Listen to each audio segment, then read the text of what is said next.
Şimdi bu adli tatil bildiğimiz gibi mahkemelerin ağır çalışma yükleri sebebiyle yılda bir 40 günlük bir adli tatil süresi var. Hukuk Muhakemeleri Kanunu'nda bu düzenlenmiş.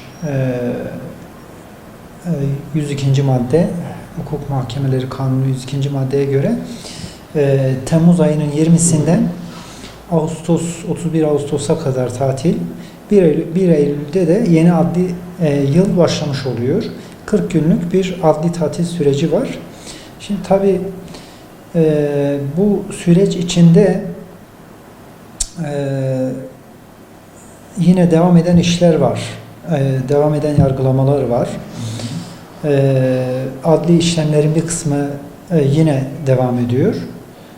Mağduriyetlere sebep olmayacak şekilde bir düzenleme var büyük oranda. Ama tabii yine adli tatil yine davaların uzamasına etkisi oluyor. Yine mağduriyetlere tabii ki sebep oluyor. Yani şöyledir aslında uygulamada. Adli tatilden bir hafta 10 gün öncesinden duruşmalar verilmiyor adeta.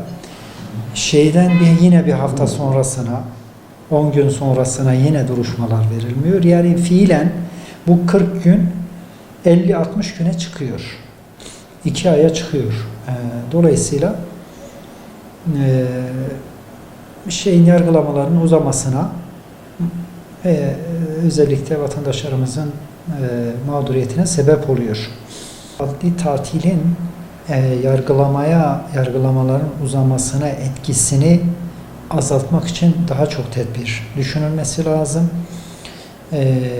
Bununla ilgili tarafların taleplerinin her tarafların gerçekten bu konuda yargılamanın devamı açısından bir talepleri varsa bunun önünü açacak bir kanuni düzenlemelerin olması lazım. Davadan davaya tabii ki durumlar değişiyor. Her davanın kendi has durumu var. O açıdan adli tatilin yargılamaya etkisini, uzamasına etkisini azaltmak için tedbirler öngörülmesi lazım. Kanunda bununla ilgili düzenlemeler yapılması lazım.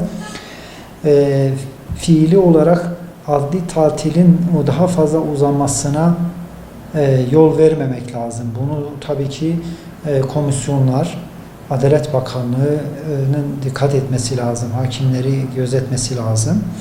Mahkemeleri gözetmesi lazım. Barolara da iş düşüyor. Tabii barolar da bunun üzerinde durması lazım. Adli tatil bir taraftan gerekliliktir ama bunu aşındırmamak, bunu vatandaşın aleyhine kullandırmamak lazım.